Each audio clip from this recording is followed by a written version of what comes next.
ഇപ്പൊ ബസ്സിൽ ഇതിലെ പോകുമ്പോ ഇങ്ങനെ ഒരു ബോർഡ് ഇവിടെ കണ്ടതുകൊണ്ട് ഇവിടെ ഇറങ്ങി. കാരണം മതത്തിനെയൊക്കെ വളരെ വികൃതവൽക്കരിക്കപ്പെട്ട ഒരു കാലഘട്ടത്തില് ഒരാളെ മനസ്സിലുള്ള അഭിപ്രായ വ്യത്യാസങ്ങളോ അല്ലെങ്കിൽ സംശയങ്ങളോ തുറന്ന് സമ്പാദിക്കാനുള്ള ഒരു വേദി അല്ലെ ഒരു സദസ്, അത് അതിന്റെ സംഘാടകരെ ആദ്യമായിട്ട് അഭിനന്ദിക്കുകയാണ്. എൻ്റെ പേര് ഹരിദാസ് എന്നാണ്, കാവുന്തറയാണ് സ്ഥലം. പ്രദീപൻ നേരത്തെ പറഞ്ഞ പോലെ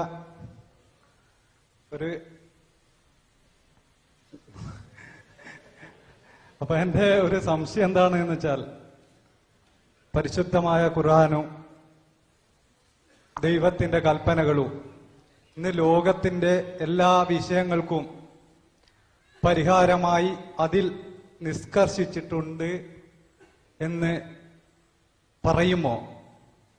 എന്റെ മനസ്സിലിങ്ങനെ ഉയർന്നു വരുന്ന ചില സംശയങ്ങളാണ്. ഈ ഒരു ഖുർആൻ വെച്ചിട്ട് തന്നെയാണ് സുന്നികളും ജമാഅത്തെ ഇസ്ലാമിയും മുജാഹിദും ഷിയാക്കളും ഒക്കെ ലോകത്ത് വ്യത്യസ്തമായ കാഴ്ച, സ്ത്രീകളെ നമസ്കരിക്കുന്നതിലടക്കം. കാരണം ദൈവത്തിന്റെ സൃഷ്ടികളായ പുരുഷനും സ്ത്രീയും ദൈവം സൃഷ്ടിച്ചതെന്ന് പറയുമ്പം തന്നെ അവര് ദൈവത്തിനെ നമസ്കരിക്കുന്ന കാര്യത്തിൽ പോലും അഭിപ്രായ വ്യത്യാസങ്ങൾ. അതുപോലെ തന്നെ ഇസ്ലാം ഇപ്പോ ഈ സുന്നി വിഭാഗങ്ങൾ ചെയ്യുന്ന പല ഇപ്പോ നാട്ടുപ്രദേശത്തൊക്കെ പല പരിപാടികളും, ഇപ്പൊ ചില ആൾക്കാർ ചരടടക്കം മന്ത്രിച്ചു കൊടുക്കുന്ന പരിപാടിയുണ്ട്. ഞാൻ അങ്ങനെ താത്തിക്കെട്ടാൻ വേണ്ടി പറയല്ല, നമ്മുടെ പ്രദേശത്ത് അങ്ങനെ ചില ആൾക്കാരൊക്കെ ചെയ്തു കൊടുക്കുന്നുണ്ട്. അപ്പൊ അത് ഇസ്ലാം ഏറ്റവും അധികം വിലക്കിയാണെന്ന് ഈ ഖുർആനിലെ വചനങ്ങൾ വെച്ചുകൊണ്ട് തന്നെയാണ് മറ്റ് വിഭാഗങ്ങൾ സമർത്ഥിക്കുന്നത്. അപ്പോ ഞാൻ പിന്നെ ഈ ഖുർആൻ ഒന്ന് പഠിക്കണമെന്ന് ഇങ്ങനെ ആകിയ, പക്ഷെ എന്താ വെച്ചാല് മലയാളത്തിൽ വായിച്ചിട്ടുണ്ടെങ്കിലും പിന്നെ അതിന്റെ ഒരു ആധികാരികത കിട്ടണമെങ്കിൽ അതിന്റെ ഒറിജിനൽ തന്നെ വായിക്കണമെന്നുള്ളതാണ്. കാരണം ഇത്രയും പല പണ്ഡിതന്മാരും, ഇപ്പോ എ.പി. അബൂബക്കർ മുസ്ലിയാർ ഈ ഖുർആനിൽ പാണ്ഡിത്യമില്ല എന്ന് ഒരിക്കലും, അതുപോലെ തന്നെ ടി ആരിഫ് അലി ഖുർആനിൽ പാണ്ഡിത്യമില്ല എന്ന് ഒരു പൊതുസമൂഹം അംഗീകരിക്കുമെന്ന് തോന്നില്ല. അതുപോലെ ഇപ്പോ മുജാഹിദിന്റെ ഇരുവിഭാഗങ്ങള്, അങ്ങനെ ഒട്ടനവധി. ഇത് എന്റെ ചോദ്യം എന്താ വെച്ചാല്, ഇതൊരു ഗ്രന്ഥത്തിൽ നിന്ന് തന്നെയാണ് ഇത്തരം വികൃതവൽക്കരിക്കപ്പെട്ട തിയറികൾ മുന്നോട്ട് വെക്കുന്നത്. അപ്പോ നമ്മൾ എന്താണ് വിശ്വസിക്കേണ്ടതെന്നുള്ള ഒരു കൺഫ്യൂഷനിലാണ്. ലോകത്ത് വ്യത്യസ്ത മതങ്ങളുണ്ട്. അപ്പൊ ഞാൻ ആഗ്രഹിച്ചു, എന്റെ ഒരു ചോദ്യം ഒരു സംശയോ, ഇപ്പോ ദൈവം മനുഷ്യനെ സൃഷ്ടിച്ചപ്പോ അവിടുന്ന് വംശപരമ്പരയുടെ ഒരുപാട് പ്രയാണത്തില് ഒരുപാട് കാലഘട്ടം കഴിഞ്ഞതിന് ശേഷമാണ് ഖുർആനും മുഹമ്മദ് നബിയും ഒക്കെ പ്രവാചകനായിട്ട് വരുന്നത്. അപ്പൊ ആ സൃഷ്ടിച്ചപ്പം തന്നെ മനുഷ്യ പ്രയാണം നല്ലൊരു രൂപത്തിലായിരിക്കണം നല്ലൊരു ഉദ്ദേശം ദൈവത്തിനുണ്ടെങ്കിൽ, അപ്പൊ അതിനനുസരിച്ചുള്ള ഒരു ഗന്ധവും ഈ ഭൂമിയിലേക്ക് ഇറക്കി കൊടുക്കാൻ പറ്റിയില്ലായിരുന്നു എന്നുള്ള. അപ്പോ അതിനനുസരിച്ച് തെറ്റുകൾ ചെയ്യാത്ത ഒരു മനുഷ്യ സമൂഹത്തെ സൃഷ്ടിക്കാൻ വേണ്ടി അപ്പോ ഈ ഖുർആൻ ഇറങ്ങുന്നതിന് മുമ്പ് ജീവിച്ചോലൊക്കെ നരകത്തില് തന്നെയായിരിക്കില്ലേ? ഞാൻ അങ്ങനെ ഇതാകില്ലേ? എന്റെ സംശയമാണ്. പിന്നെ ഒരു സംശയം, പിന്നെ അതിനുശേഷം ഈ മറുപടിക്ക് ശേഷം ചോദിക്കാം. ഹരിദാസന്റെ ഒരുപാട് സംശയങ്ങളുണ്ട്. ഹരിദാസന്റെ ആദ്യത്തെ പ്രശ്നം,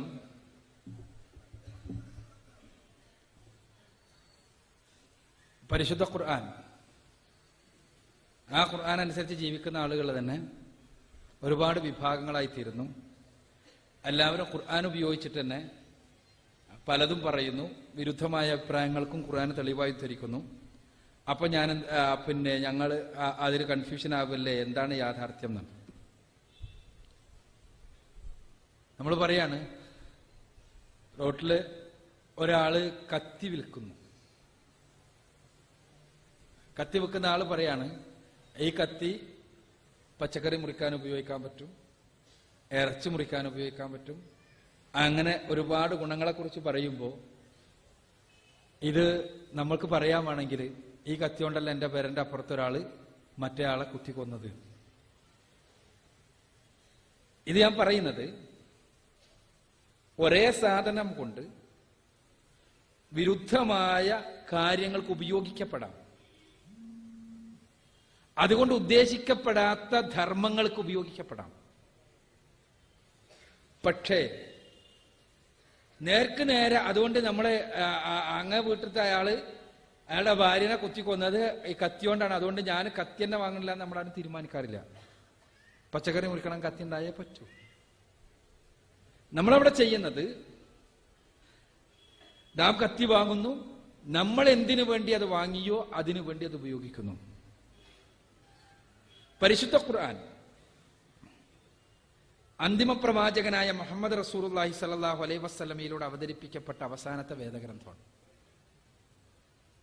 ഖുർആൻ പറയുന്നൊരു യാഥാർത്ഥ്യമുണ്ട്. പരിശുദ്ധ ഖുർആനിന് മുൻപും പ്രവാചകന്മാരുടെ നിയോഗം ഉണ്ടായിട്ടുണ്ട്.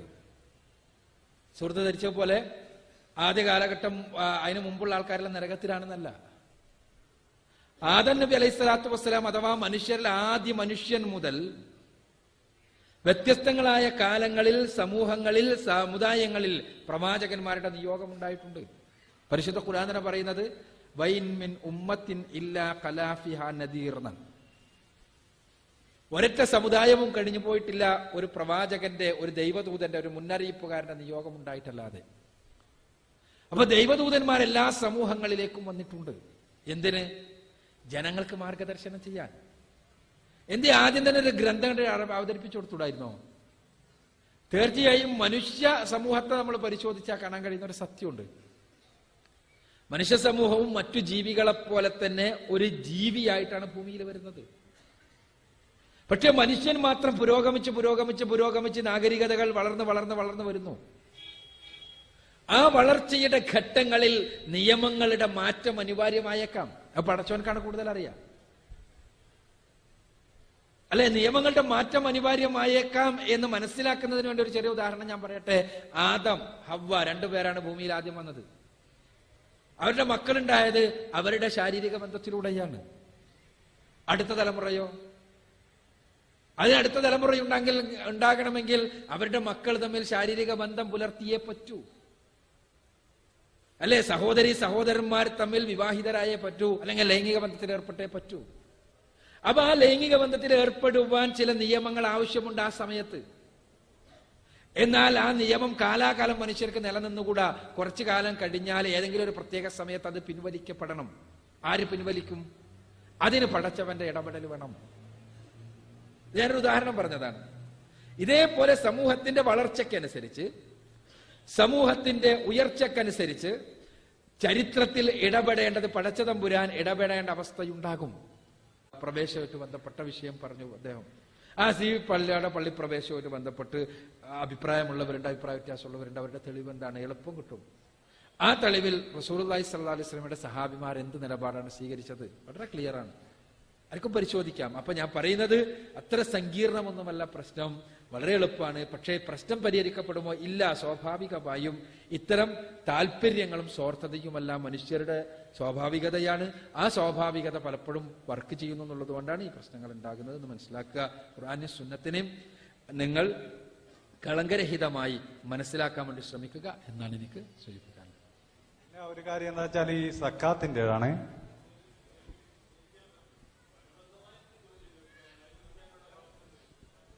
ശ്രദ്ധിക്കുക. ഉപചോദ്യം ഉണ്ടോ ഹരിദാസ്? അല്ല, ഞാൻ നേരത്തെ തന്നെ ശ്രദ്ധിക്കുക. നേരത്തെ ചോദ്യം ചോദിക്കുന്ന ആളുകൾ ഇവിടെ ഇരിക്കാൻ നേരത്തെ അറിയിച്ചിരുന്നതാണ്. ആ ആളുകളുടെ അവസരം കഴിഞ്ഞ ശേഷം അവസരം നൽകാൻ സമയമുണ്ടെങ്കിൽ അവസരം അനുവദിക്കുന്നതായിരിക്കും. ഞാൻ നേരത്തെ ചോദിച്ച ചോദ്യത്തിന്റെ തുടർച്ച തന്നെയാണ്. അപ്പോ സമയം മറുപടിക്കുള്ള ടൈം കൊടുത്താണ്.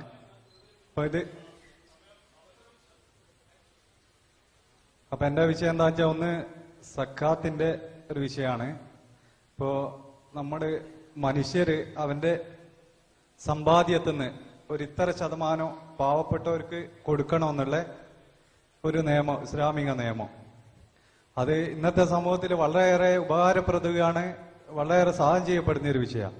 പക്ഷെ എൻ്റെ ഒരു വിഷയം എന്താണെന്ന് വെച്ചാൽ, ഈ സക്കാത്തിനുപരിയായിട്ട് സമ്പത്തുകള് തുല്യമായി തന്റെ സൃഷ്ടികളെല്ലാം ഒരുപോലെ എടുക്കാൻ ദൈവത്തിന് നിഷ്കർഷിക്കാൻ കഴിയുമായിരുന്നില്ല എന്നുള്ള. അപ്പൊ അങ്ങനെ സമ്പത്തുകളെല്ലാം തുല്യമായി ഇപ്പോ ഒരു സ്റ്റേറ്റിൻ ഉള്ളിലെ ജനങ്ങൾ, അല്ലെ ഒരു സമൂഹത്തിൽ ജീവിക്കുന്ന ജനങ്ങള് എല്ലാം തുല്യമായി എടുക്കാനുള്ള ഒരു കമ്മ്യൂണിസ്റ്റ് ജീവിത രീതി ഉണ്ടല്ലോ. അപ്പോ അതും ഈ സക്കാത്തിനേക്കാളും കുറച്ചുകൂടിയും ഉപകാരപ്രദം അതാണല്ലോ, സൃഷ്ടികള് ഒരുപോലെ ജീവിക്കേണ്ടവരല്ല എന്നുള്ളതാണ്.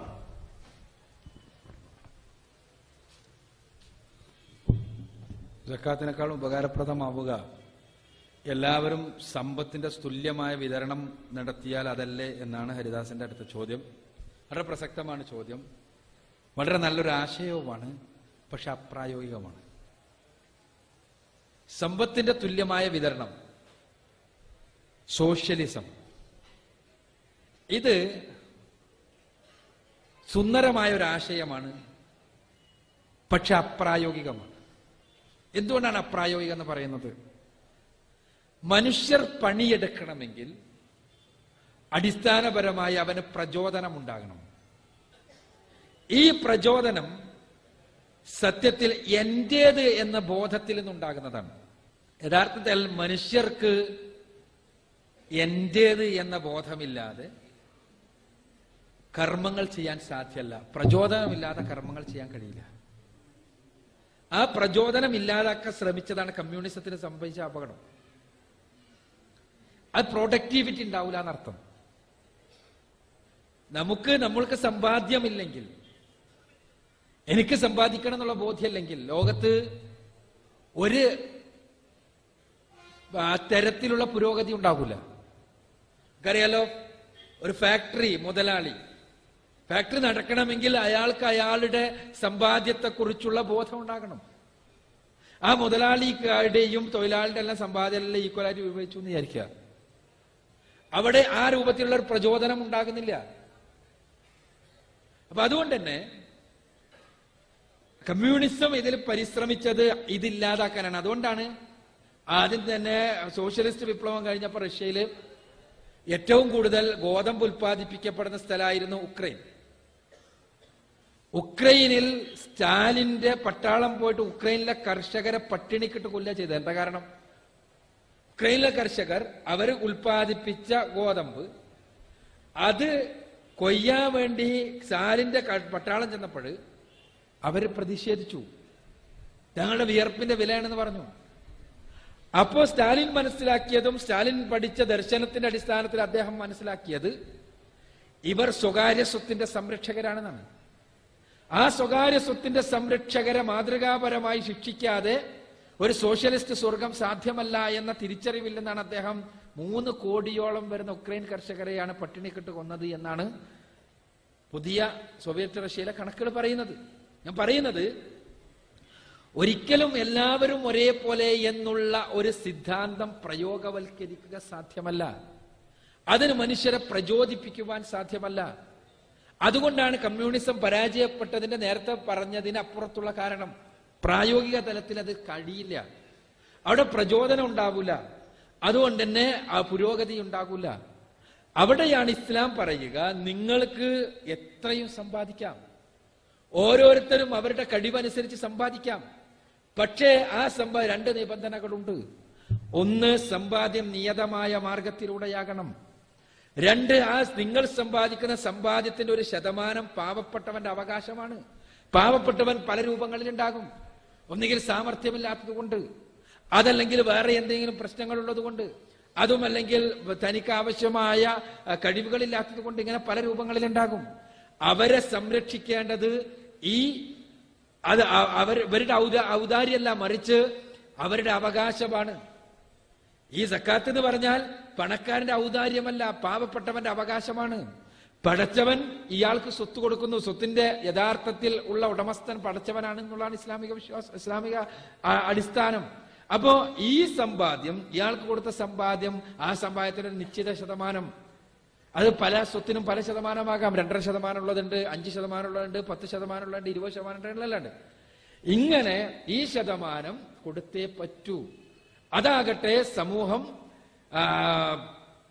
കൃത്യമായി ശേഖരിച്ച് വിതരണം ചെയ്ത് കഴിഞ്ഞാൽ സമൂഹത്തിലെ ഒരുപാട് നീറുന്ന പ്രശ്നങ്ങൾക്ക് പരിഹാരമായി തീരും. കേവലം അതൊരു ഒരു ഭിക്ഷാടനം അല്ല എന്നാണ് ഞാൻ പറഞ്ഞതിന്റെ ചുരുക്കം. അപ്പോ ഞാൻ പറഞ്ഞു വരുന്നത്, ഹരിദാസിന്റെ ചോദ്യത്തിനുള്ള ഉത്തരം, യഥാർത്ഥത്തിൽ ഹരിദാസ് സ്വപ്നം കാണുന്ന ഒരു സോഷ്യലിസം പ്രയോഗവൽക്കരിക്കുവാൻ സാധ്യമല്ല മനുഷ്യലോകത്ത്. അങ്ങനെ പ്രയോഗവൽക്കരിക്കപ്പെട്ടാൽ മനുഷ്യ സമൂഹത്തിൽ പുരോഗതി ഉണ്ടാവില്ല. അതുകൊണ്ടാണ് 70 വർഷം അത് ശ്രമിച്ചിട്ടും കമ്മ്യൂണിസ്റ്റ് റഷ്യക്ക് തിരിച്ചു പോകേണ്ടി വന്നത്, കമ്മ്യൂണിസ്റ്റ് ചൈനക്ക് തിരിച്ചു പോകേണ്ടി വന്നത്. ഇന്ന് കമ്മ്യൂണിസം നിലനിൽക്കുന്നു എന്ന് പറയുന്ന ക്യൂബയെ പോലുള്ള രാഷ്ട്രങ്ങളിൽ പോലും സെമി കമ്മ്യൂണിസം മാത്രമാണ്. എന്താ, ഈ തരത്തിൽ ഉള്ള പ്രൈവറ്റൈസേഷനും ആ രൂപത്തിൽ ഉള്ള കാര്യങ്ങളും പ്രോത്സാഹിപ്പിക്കുകയാണ്. അതില്ലാതെ യഥാർത്ഥത്തിൽ പുരോഗതി നിലനിൽക്കില്ല. പുരോഗതി ഉണ്ടാകണമെങ്കിൽ അത് വേണം. പക്ഷെ അതിനെ സ്വതന്ത്രമായി വിടണമോ? സ്വതന്ത്രമായി വിട്ടുകൂടാ. അവിടെ കൃത്യമായ ദൈവിക മാർഗനിർദ്ദേശങ്ങൾ വേണം. അതാണ് ഇസ്ലാം പഠിപ്പിക്കുന്നത്. ചുരുക്കത്തിൽ ഒരു ഉട്ടോപ്യൻ സിദ്ധാന്തമല്ല ഇസ്ലാമിലെ സക്കാത്ത്. കമ്മ്യൂണിസ്റ്റ് ദർശനത്തിന്റെ സോഷ്യലിസം എന്നത് ഒരു ഉട്ടോപ്യൻ സിദ്ധാന്തമാണ്, നടപ്പിലാക്കാൻ സാധ്യമല്ലാത്ത സുന്ദരമായ ഒരു ആശയം.